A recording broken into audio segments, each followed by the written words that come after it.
ፈልጋለሁ የሚል ከሆነ ፍላጎቱ እንዲያሳካ ራሳቸው ያዘጋጃችሁት ህገ መንግስት አላችሁ ተብሏል ነው ያልኩት። አመሰግናለሁ። ግን አንዳንድ ሰው በቃ በአፍ በልተ በአፍ የምታራ ሰው ግን ችግር የለም ወድራያ በቃ ችግር የለም። አሁን ቀጣይ ማን ነው? እኔ እንደመጣችሁ ከሱ ቀጥሎ ማን ነው የነበረው? 3 ደቂቃ 3 ደቂቃ ልስጣችሁ። ማን ነው ቀጣይ? ኦኬ 3 ደቂቃ አለ። ቀጥል። አመሰግናለሁ። በጣም በመጀመሪያ ደረጃ ሁላችንም ያንደባት ልጆች ነን። ስድብና ማዋረድ ምንም ዋጋ የለው። ስለዚህ ሁሉ ነገር በፍቅር፣ ሁሉ ነገር በአንድነት፣ ሁሉ ነገር በማስተዋል እንጂ መነጋገር ያለብን ወንድማማቾች ሆነን በመባላትና በስድብ የሚገኝ ትርፍ የለውም። እና ሲቀጥል የትግራይ ህዝብ የኢትዮጵያ አንዱ ትልቁ ቅርንጫፍ ነው። ይህ ትልቁ ቅርንጫፍ የሆነ ህዝብ በደምም በስጋም በአጥንትም የተዋሃደ በሁሉ ነገር የተሳሰረ እንደ ደም ስር ነው። ስለዚህ የትግራይ ህዝብ ከኢትዮጵያ ውስጥ ከሌሎች ብሔር ብሔረሰቦች ላይ በደም የተዋሃደ የተሳሰረ ነው። እንዳንቻቻል ያደረጉት ፖለቲከኞች ናቸው። ህንድ ብንሄድ ብዙ መቶዎች ወደ ሺህ የተጠገ ጎሳ ብሔር ያለበት፣ ቻይና ብንሄድ ብዙ ሺዎች ያሉበት 490 500 የሚሆን ብሔሮች ያሉበት ተቻችለውና አንድ ሆነው ዓለምን በኢኮኖሚ እየመሩ ነው። በህንድ 50 ሜትር ላይ ወይም 200 ሜትር ላይ 300 ሜትር ላይ ብትሄድ የቋንቋ ለውጥ ታገኛለህ። የተለያየ ቋንቋ ይናገራሉ። ግን የተለያየ ቋንቋ 1.5 ቢሊዮን ህዝብን ከአንድነት አልነጠለም። እኛ ጋር ያለው ችግር የቋንቋ ችግር አይደለም፣ የብሔር ችግር አይደለም። እኛን የሚያግባባን ብዙ በምልክቱ እንኳን መግባባት የምንችል ህዝቦች ነን። ነገር ግን ከስር ጀምሮ በባለፈው ዘመን ከ150 ዓመት ከ200 ዓመት በፊት የተደረጉ ግፎችን ወይም የአስተዳደር በደሎችን እንደ ማኒፌስቶ እየተጠቀሙ በጠረጴዛ ላይ ያመጡ ለመለየት የራሳቸውን ፍላጎት የራሳቸውን ጥቅም ለማስጠበቅ የሚዋኙ በጠረጴዛ ላይ የሚዋልሉ ፖለቲከኞች ናቸው ሲያባሉን የኖሩት። ስለዚህ የትግራይ ህዝብ ትላንትና የደረሰበት ዓለም ያየው ዓለም ያወቀው በደል ያረጋገጠው በደል እንደገና ያ የሞት ድግስ ይደገም የሚል ካለ እሱ አእምሮ ጎደሎ ነው። እሱ ሙሉ ሰው አይደለም። እሱ ጤናማም ሰው አይደለም።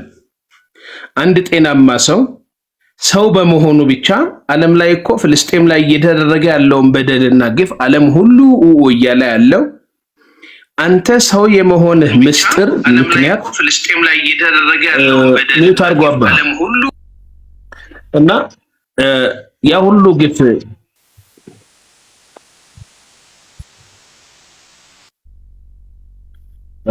ሶሪ አንድ ደቂቃ ጨምርልሃለሁና በአንድ ደቂቃ አጣቃለሁ። ስትገቡ ደግሞ ፕሊስ ሚውት ያደርጋችሁ። ኦኬ። እና ምን ልፈልጌ ነው ይህ ሁሉ በደል ይህ ሁሉ ግፍ እየተፈጸመ ያለውን ማንም ሊቃወመው ይገባል እንጂ ሊደግ አይገባም። ኤርትራ የራሷን ውሳኔ የዛሬ 33 ዓመት ወስና ሀገር ሆናለች። ይጥቀማትም አይጥቀማትም ህዝቦቿም ያውቃሉ። ዛሬ ድረስ የጣሊያን ግንባታዎች እንደ ቅርስ ቆመው የፈራረሱ ድንጋዮች ነው እንጂ እየታዩ ያሉት ምንም መልካም ነገር እየታየ አይደለም። ምንም ለውጥ አላመጡም። 33 ዓመት ላይ ኢሳያስ ለህዝቡ ያመጣው አንዳች ጥቅም የለም። አንዳች የፈየደ ነገር የለም። አንድ መሰልጠኛ ተቋም አልገነበም። አንድ ፋብሪካ እንኳን ይሄ ነው መባል ገንብቶ ህዝቡን አላረጋጋም፣ እፎይ አላስባለም። ስለዚህ ይሄ መንግስት አሁን ይሄ ህዝብ ትላንትና በወያኔ የተገፋው በእነዚሁ ድስትና ማንኪያ ሳይቀር ተሸክሞ ያባረረውን በቀጣይ ሀሳብ ትሰጣለህ። እናመሰግናለን። ቀጣይ ደግሞ ማን ነው እንደመጣችሁ ሌላ ደግሞ እኔ እሱ በፊት እኮ ነው የነበረ በኔ ጊዜ እንደገባ ታውቃለህ። ዲጂታል አንድ ጊዜ ደግሞ ኮፕሊንግ አድርጉት። ኮፕሊንግ በጣም ትንሽ ነው ያለው ወደ 100-200 እናደርሰውና ስታክ ያደረገ ስለሆነ ከዛ ደግሞ ከአጀንዳው ደግሞ አጀንዳው ቤቱን ሞዴሬት ያደረክ ከሆነ ማለት ነው ናለንገር ማንም ኤርትራዊ መጥቶ የኔ ስም ሜንሽን እንዳያረክ ያው ቤቱን በደንብ ኮንትሮል ነው። እሺ እናቴ ፐርሰናል እንተውና አሁን ፖለቲካ ብቻ ነው መስራት ያለብን። ለምን ፐርሰናል አንተዋወቅም ሁላችን። ስለዚህ ከአጀንዳው አትውጡ። አጀንዳው ምንድነው? ይሄ ምዕራብ ትግራይ አለ። ሌላ ደግሞ መጥቶ ያለው ከብልጽግና ደግሞ የህግ መንግስቱ ማሻሻያ ተብሎ ይሄ አንቀጽ 39 የሚለው ይሁን ሌላዎች አንስተን የፋሺስት ስርዓት እንገነባለን የሚሉ ስለሆነ ይሄ ደግሞ የብሔር ብሔረሰቦች ስለሆነ ከአጀንዳው ሳትወጡ እዛ ላይ ሐሳብ ስጡና ጠቃሚ ሐሳብ ስለሆነ ለሁላችን ፐርሰናል ደግሞ አታርጉ። አንድ ሰው ሐሳቡ ሲገልጽ የራሱ ሐሳብ ስለሆነ እሱ መሳደብ ሳይሆን በተቃራኒ መልስ መስጠት ብቻ ነው የምታሸንፈው የምትችል እንጂ ከሰደብከው ተሸንፈሃል ማለት ነው። አሁን ማን ነው ተረኛ? ቢኒያም ነው። አዎ እኔ ልቀጥል መሰለኝ። ኖ ይሄ ሰውዬ የወጣ እኮ በኔ ጊዜ ነው የገባ። አሳልፈኝ ብሎና እኔ ቆይቼ ስለገባሁት እከለከሌ ማለት አልፈልግም። በራሳችሁ ተላልቆች ሰዎች ናቸው። ቢኒያም ይሁን ሌላዎች ይሁኑ በራሳችሁ እኔ ደቂቃ ሰጣችኋለሁ። መሀል ላይ ሰው አንድ ከገባ እንደገና ደቂቃ የጨመርኩ ነው የሚሄደው። ምንድነው የሚሆነው? እኛ ነው የምንጎዳው እዚህ የምንዋየው ሰዎች ማለት ነው። እሺ ቢኒያም 3 ደቂቃ አለ። በ3 ደቂቃ ከአጀንዳ ሳትወጣ ኦኬ አጀንዳ የወጡ ነበር። ስለወጡ ነን መናገር የፈለግነው ምንድነው መሰለ፣ እኔ በፊት ከቱሉ እስማማለሁ። ቱሉ ለሳሚ የጠየቀው ነበር። ሳሚ ምንድነው እያለ የነበረ በጣም ነው የገረመኝ። ኢትዮጵያ እኔ ስልጣን ቢኖረኝ እኔ የኢሳያስ አፈወርቂ ቦታ እኔ ይዤው ነው ቢኖር 91 ነው ኢትዮጵያ መበታትናት። አሁን አይደለም 91 ይሄ እንደ ኖርማል ኤርትራ መፍረስ አለባት ምናምን ያለ አንድ ኢትዮጵያዊ ኢትዮጵያ ሀገር ሁሉ ተስማሙ እዛ ምናምን አበስቀደስ ምናምን ይላል። ዝም ብለህ አሁን ለምንድን ነው የኔ ፋንዲያ የምታስገቡት? ስለ ኢትዮጵያ ፖለቲካ አሁን የፋንዲያ ጥላ ምን ያደርግ? ግማታም ሉዘር ናአስ ከበጃኻ አንድ ጊዜ ፋንዲያ ረሳህ አታረሳ ግማታም አንተ ዲጂታል ጥላን ማዓኮራ ባዓኮታ አሲቡን አኻ ባሪያ ከበጃኻ አንተ ቆማል ተረፍ ድሮን ሐሳብ እስከ ዛሬና በቃ እኔ አውርጃለሁ። ማንም እንዳይሰድብ አውርጃለሁ። በቃ ማንም እንዳይሰድብ ቀጥሉ። እንከባበር። ከዛ በኋላ ስልጣን ቢኖረኝ ኖሮ እንደዛ በምን ካልክ ወያኔ 98 የኢትዮጵያ ሕዝብ ገንዘብና ብር ይዛ ነው መካናይዝ ምናምን 91 ወያኔ መካናይዝ አልነበራትም። ምን ማለት ነው ይሄ 91 it was under ደርጊ ወደ ዚምባብዌ ሲፈረጥጥ ኢትዮጵያ በሙላ አንደር ሻዕቢያ ነው የነበረች ለትንሽ ጊዜ። ይሄ ምን ማለት ነው? ማድረግ ይችሉ ነበር ሻዕቢያ። ምንድነው እቺ ነገር ያላደረጉት? እኔ በጣም ነው የሚገርም። ከዛ ለምን ካልከኝ ለምንድነው እንደዛ ያልከው? ወያኔ ከ7 ዓመት በኋላ የኢትዮጵያ ይሄ ብዙ ፖፑሌሽን ምናምን የሚሉት ገንዘቡ ማካናይዙ ባንኩ አቅም ሰው ይዛ ነው ወደ ኤርትራ የተመለሰችው። እንደዛ እንዳይመጣኝ አሁን ኢትዮጵያ ብትበታተን ምን የኔ ችግር አይደለም። እንዳትበታተን የምትሰሩት እናንተ ናችሁ እንጂ እኔ ስለተናገርኩት ምናምን አይደለም። የእናንተ ስራ ነው። እኔ ሀገሬ ይጀዋለሁ። ገባ? እንዳትበታተን ቀጥ ረገጥ ሰጥ ለበጥ አርገን ብሔሩ ከብሔሩ እየተስማማ እንደሚሄድ አርገን ይዘናታል ሀገሪቷ።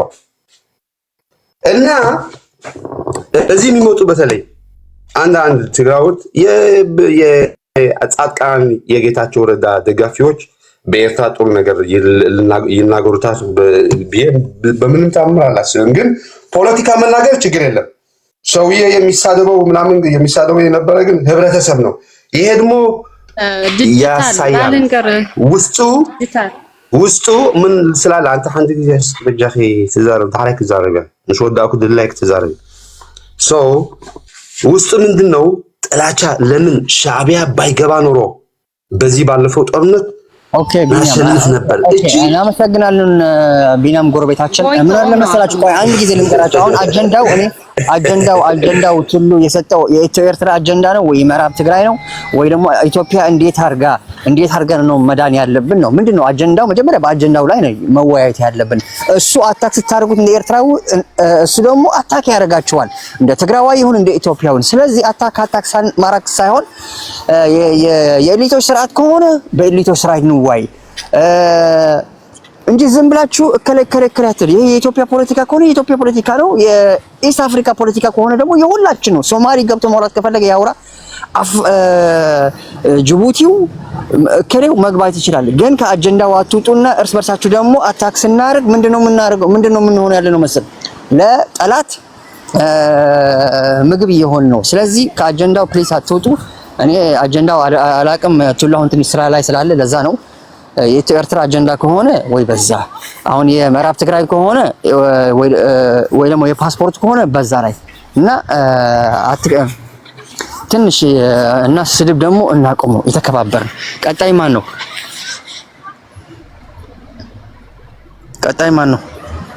ጎ ሄድ ጎይቶም ነው። እሺ ጎይቶም ቀጥል። 3 ደቂቃ አለ።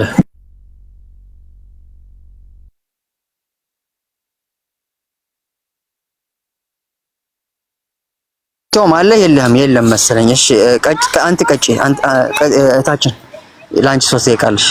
ሐሳብሽ እቺ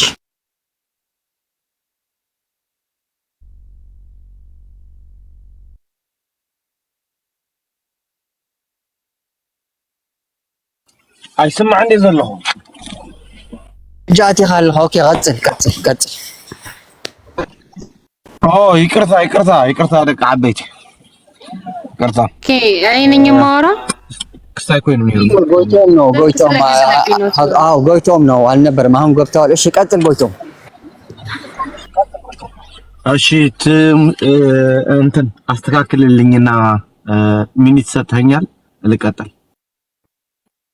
ደቂቃ ሰተኛልና አስተካክለው። እሺ 2 ደቂቃ ነው ምናምን ሰተኛል መሰለኝ 3 ደቂቃ ብለህ ግን አስተካክላለሁ። ችግር የለም ቀጥል። እሺ ምን መሰላችሁ፣ አንተ አሁን የመጣውና ከመጀመሪያ ምን እያልን ነበር? ታቱያ እንትን እያለው የነበረው ኦሮሞ ሀገር ናት፣ ትግራይ ሀገር ናት የሚል አንድ ርዕስ ነበር። ሁለተኛ ደግሞ ስለ ምዕራብ ትግራይ ነበር። 2 ርዕስ ነበር የምናወራው የነበረው ማለት ነው። እኔ ከመጀመሪያው ስለነበርኩ ማለት ነው። ስለዚህ አሁን እያልን ያለ ነው ስለ ኢትዮጵያ እንደማትጠቅመን፣ የራሳችን ሀገር መመስረት እንዳለብን፣ ኦሮሚያ የራሱ ሀገር መመስረት እንዳለባት እያወራን ነበር። አሁን ብዙ ሀሳቦች ተነስተዋል። እኔ ምን ማለት ፈልጋለሁ መሰለህ፣ አሁን ሁሉ ሰው ኢትዮጵያ እንደዚህ ናት ከማለት ይልቅ ኢትዮጵያ ይህንን ነው የምትጠቅመን፣ ስለሚጠቅመን ጠቃሚ ነገር ደግሞ መተው የለብንም የሚል ማስረጃ ያምጣ ነው እኔ የምለው። እኔ እያልኩት ያለው ማስረጃ አቅርብ። መለስ ዜናዊ አንድ ጊዜ የሆነ ኢንተርቪው ማምጣት ይችላል፣ ቪዲዮን የሆነ ጊዜ ስጠኝና ምን ሚውት አድርግ እና ምን አለ መሰለህ፣ ሀገራዊነት ፋይዳ ነው። ፋይዳ ማለት ጥቅም ማለት ነው። ስለዚህ ኢትዮጵያ ለኔ ምንድነው የምትጠቅመኝ? እንደ ትግራይ ምንድነው ለኔ የምትጠቅመኝ? እና አንዳንድ ሰዎች ደግሞ እንደ ማስፈራሪያ ምን ይላሉ? አይ ትግራይ ሀገር ከሆነች እንደ ኤርትራ ትሆናለች ይላሉ። ፕሊስ ሚውት አድርግ። ማነህ አንተ ካሌብ? ስለዚህ ትግራይ ሀገር ከሆነች እንደ ኤርትራ ትሆናለች። ኤርትራ እኮ የጎዳት ስርዓት እንጂ ኤርትራ ከኢትዮጵያ በላይ ሀብታም ምድር ናት። በወርቅም በባህርም በምንም። ምንድነው የጎዳት ብትለኝ ስርዓት ነው የጎዳት። እኛ እያልን ያለነው ስርዓት እኮ ይሄዳል፣ ነገ ይሄዳል። ሻዕቢያ ይቀየራል። ኤርትራ ግን አትቀየርም። ኤርትራ ናት፣ ትቀጥላለች። በኢትዮጵያ የተለያዩ ስርዓቶች ተቀያይረዋል። ኢትዮጵያ ግን ቀጥላለች አይደል? ስለዚህ ጨምረኝ። ይቅርታ እያቋረጠ ነው መሰለኝ። አንድ ደቂቃ አልጨመርኩም። ችግር የለም። ኦኬ በቃ አጀንዳው ጥሩ ነው። አዎ እዛ ላይ ርገጡና አንተ አሁን የመጀመሪያው ልቀጥል። አይ እየጨረሰ ስለሆነ ነው ያስታውስ። ጎይቶም አንድ ጊዜ እዛ ለዛም ደግሞ አሁን ብልጽግና ምን አምጥተዋል? ህገ መንግስቱ መሻሻል አለበት የሚለው ለምሳሌ ህገ መንግስቱ አንቀጽ 39 እከለ የሚለው የብሔር ብሔረሰቦች ከኤትኒክ ፌዴራሊዝም ወደ ጂኦግራፊ ፌዴራሊዝም ተብሎ ወይ ደግሞ ወደ ፋሺዝም ለመሄድ የተሞከረ ስለሆነ ይሄ ካለ ደግሞ ሀገር የመሆን የከበደ ስለሚመጣ እዛ ላይ ደግሞ ርጎጥበት ጨምርላለሁ። በሁለት ደቂቃ ተሰራው። እሺ ቴንክ ዩ አመሰግናለሁ። አንድ ነገር ምን መሰለህ፣ በህገ መንግስት የቆመ ሀገር የለም። ኤርትራ እኮ በደርግ ጊዜ ሳይሆን በአፄ ኃይለ ሥላሴ ነው ኤርትራ ሀገር ናት ብላ የታገለችው። በዛን ጊዜ ኤርትራ ሀገር የመሆን የመገንጠል መብት በህገ መንግስት ነበር እንዴ? አልነበረም፣ አልታየም። ሀገር በልብ ነው የሚወለደው። በልብህ ነው ሀገር የሚወለደው። እኔ ደግሞ በልቤ ትግራይ የምትባል ሀገር ትወልዳለች ነው የምለው። ስለዚህ መታገል ያለብኝ ህገ መንግስቱን እየጠበቅኩ አይደለም። ከፈለጉ ይቀይሩት አይቀያይሩት ለኔ አይመለከተኝም። እኔ ምንድነው የማደርገው? ለኔ የሚመለከተኝ ይህች ምድር